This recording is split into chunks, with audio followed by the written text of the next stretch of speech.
বলিউডে আলো আর ছায়া দুটোই পাশাপাশি চলে, আর সেই ছায়ার দিক থেকে একসময় ডাক এসেছিল বলিউডের মিস্টার পারফেকশনিস্ট আমির খানের কাছেও। সময়টা এখন নয়, অনেক বছর আগের। কিন্তু সম্প্রতি এক সাক্ষাৎকারে সেই গোপন অধ্যায়ের পর্দা উঠেছে আমিরের চমকে দেওয়া স্বীকারোক্তিতে।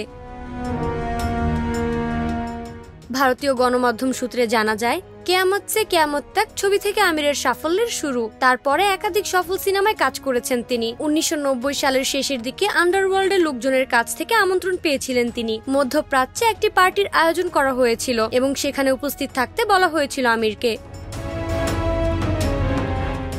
এই বিষয়ে অভিনেতা বলেন, মধ্যপ্রাচ্যের কোথাও, সম্ভবত দুবাইয়ে একটি পার্টিতে আমাকে আমন্ত্রণ করা হয়। আমি সেই আমন্ত্রণ ফিরিয়ে দিয়েছিলাম। পরে আমার সঙ্গে কয়েকজন দেখা করে আমাকে আমন্ত্রণ জানিয়েছেন। তিনি আরো বলেন, তারা কার লোক ছিলেন জানি না। সে সময় আমি তাদের মুখের উপর বলে দেই, আপনারা যদি আমাকে জোর করে নিয়ে যেতে পারেন ঠিক আছে, তা না হলে আমি নিজের ইচ্ছায় যাব না।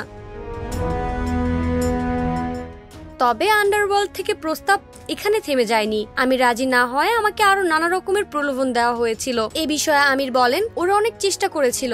আমাকে টাকার লোভ দেখানো হয়, এমনকি বলা হয় যে কোনো কাজ ওরা পাইয়ে দেবে, কিন্তু আমি ওদের প্রস্তাব ফিরিয়ে দেই। এক পর্যায়ে তাদের ফোনে বলি, 1 মাস ধরে আপনারা আমাকে বলে চলেছেন, আর আমি প্রথম থেকেই বলছি আমি যাব না।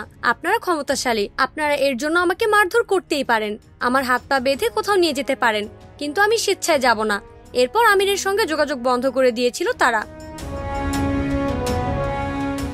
প্রসঙ্গত, আমির খান বলিউডের অন্যতম সেরা অভিনেতা, নির্মাতা, প্রযোজক, যাকে অনেকেই মিস্টার পারফেকশনিস্ট বলে অভিহিত করেন। তার কর্মজীবন একাধিক স্তরে বিস্তৃত এবং তিনি যে কোনো চরিত্রে নিজের অভিনয়ের মাধ্যমে দর্শকদের মনে গভীর ছাপ ফেলতে পারেন। আমির খানের ক্যারিয়ার শুধু অভিনয়ের মধ্যে সীমাবদ্ধ নয়, তিনি সিনেমা নির্মাতা হিসেবে ভারতীয় সিনেমাকে নতুন উচ্চতায় নিয়ে গেছেন। তিনি তার ছবির মাধ্যমে পৃথিবী জুড়ে বিখ্যাত হয়েছেন। সমাজের প্রতি তার দৃষ্টিভঙ্গি এবং কাজের প্রতি নিষ্ঠা একেবারে অনন্য। প্রতিটি ছবিতে তিনি এমন সৃজনশীলতা প্রকাশ করেছেন যা সাধারণত বলিউডে দেখা যায় না। তার পরিচালিত ছবিগুলো সামাজিক বিষয় নিয়ে কথা বলে, কখনো কখনো বিদ্রূপ হাস্যরসের মাধ্যমে, কখনো আবার গভীর সত্য প্রকাশ করে। আমির খান শুধু একজন অভিনেতা নন, তিনি একজন চিন্তাবিদ এবং সমাজ পরিবর্তনের একজন সক্রিয় কর্মী। নাইমি জান্নাত ব্যাপ্তি, শোবিজ 24, ঢাকা।